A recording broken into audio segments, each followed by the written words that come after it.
Hi people, and now my chili con carne screw, it's Chili here, the man who produces Iron from My Eyes, and I'm doing a 5-minute review on Jasta's newest album, and Jasta For All. No, wait. That's not the right album. That is.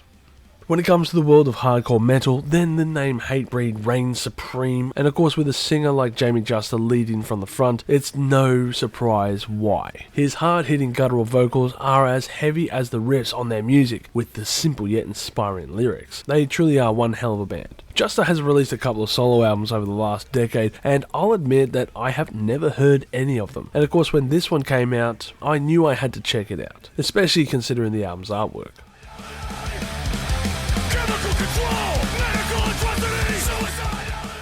Considering the cover design and guest spots by some of the most prominent musicians of the thrash metal community, such as Chuck Billy, Steve Salzer and Phil Dimmel, I immediately thought this was going to be a covers album of the classic record by Metallica, but with some massive ego trip as Jasta was on the front cover, and how could you blame me? Once I discovered this was not the case, I figured the album was going to be a callback to thrash metal and perhaps a standalone effort to reflect his sound, what with all the guest spots and all. And I liked this idea. Maybe it was going to be a fresh take on an old genre. Maybe there were going to be some sick tunes on here. Who knows? When I did finally listen to this album, I was split down the middle. I wasn't quite sure what I was listening to. This wasn't Hatebreed, but this wasn't a thrash metal affair either. Instead, we have a record that splits itself into two different types of sounds and is rather frivolous in areas and I guess pedestrian in the rest. It's not exactly a super interesting album to be hearing, and if I'm being honest, I don't know if I would be rushing to go back to it again. I think if you're a Hatebreed fan, you would be disappointed by what you are hearing. I found it difficult to pick Jasta's vocals, considering his signature deep-rooted snarls on earlier efforts. I'm not sure if he has had any surgeries as of late, but I am aware that he is now living a straight-edge lifestyle. Maybe that's why he sounds so different, but it's almost unrecognizable to his previous efforts if so. I guess this is a bonus to do this on a separate album if he is able to do this range. Now I am reminded at this point of one of my fellow YouTubers, Diazable, who released a line of shirts recently that looked like this, and of course he copped a lot of flack for ripping off Hatebreed's design.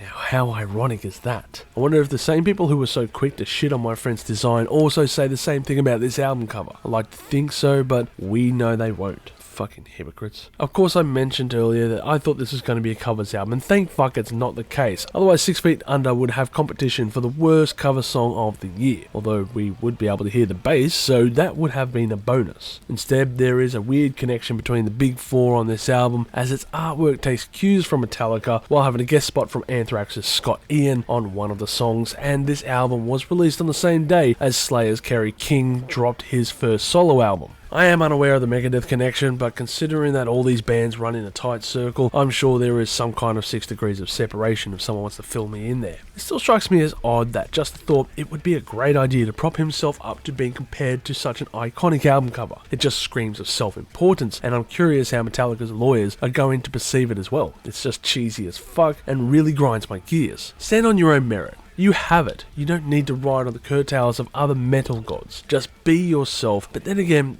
creative artwork has never been a strong suit for the Hatebreed Bandcamp. Overall, I would give this album a score of 5 million chilies on the spicy scale, with my favourite tracks being Terminal Lucidity, They See Us As Prey, and Suicidality. Look, this ain't a terrible album. At least check it out considering its artworks and acknowledgements towards previous efforts in the field. Make sure to also listen to the spots that feature all the guest musicians, because yeah, I don't mind it in certain parts, but it's just not a record that I found particularly interesting. Perhaps there are songs on here that you might enjoy. Perhaps there's something that I missed, but I just figured that if I'm going to be listening to heavy stuff, I'm going to be listening to Hatebreed.